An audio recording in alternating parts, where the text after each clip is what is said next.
গত সোমবার রাত ১১টায় ঢাকার গাবতলী থেকে রাজশাহীর উদ্দেশ্যে রওনা দেয় ইউনিক রোড রয়্যালসের একটি বাস।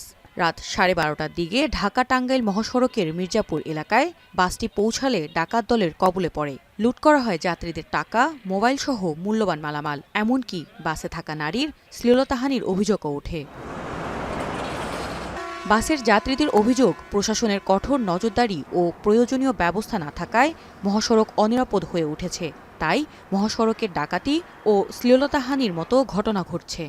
ছুরি চাকু দিয়ে এগুলা দেখিয়ে আমাদেরকে ভয় দেখিয়ে জনগণের কাছ থেকে অ্যাভেলেবেল জনগণের কাছ থেকে এগুলো টাকা পয়সা নিয়ে যাচ্ছে।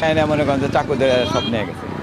কি করব আমি একা, ওরা মানে 5-7 জন। পুলিশ গার্ড যদি স্ট্যান্ড থেকে ওই স্ট্যান্ড পাহারা থাকে, সেক্ষেত্রে হয়তো ডাকাতি একটু নির্মল বন্ধ হতে পারে। প্রশাসন যদি ঠিকভাবে করে দেয় তাহলে ডাকাতি হয়তো কমই হবে। এত নিখুঁতভাবে কিভাবে তারা ডাকাতি করে, এটা একটা সঠিক তদন্তের দরকার। পুলিশের পাশাপাশি যাত্রীদেরও সচেতন হওয়ার প্রয়োজন আছে। তারপরে গাড়ির স্টাফ যারা, তাদেরও সচেতন হতে হবে। পরিবহন সংশ্লিষ্টদের দাবি, প্রশাসনের দায়িত্ব অবহেলায় মহাসড়কগুলোতে ডাকাতি বাড়ছে।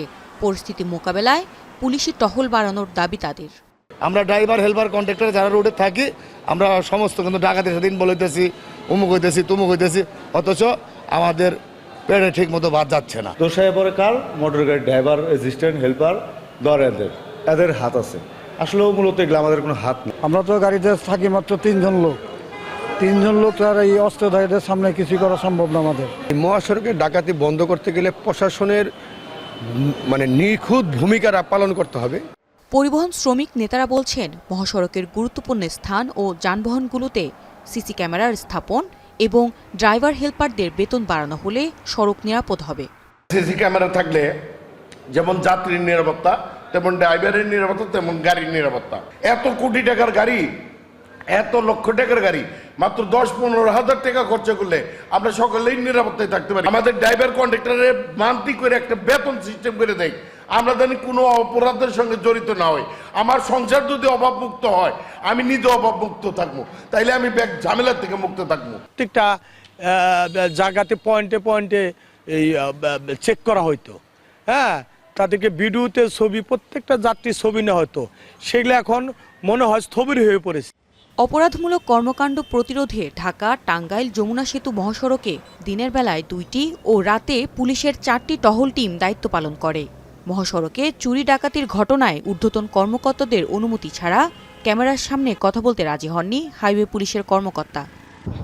এটা হচ্ছে আমাদের এসপি স্যারের মাধ্যমে এসপি স্যারের সাথে কথা বলতে পারেন, অথবা আমাদের মিডিয়া এসপি স্যার আছে, স্যারের সাথে কথা বলতে পারেন। স্যাররা তো মিডিয়া উইংটা তো আছেই শুধুমাত্র আপনাদের বিরুদ্ধে দেওয়ার জন্য। আমাদের তো স্টেট নিষেধ করা আছে, যে এইভাবে দিতে না করে দেওয়া আছে।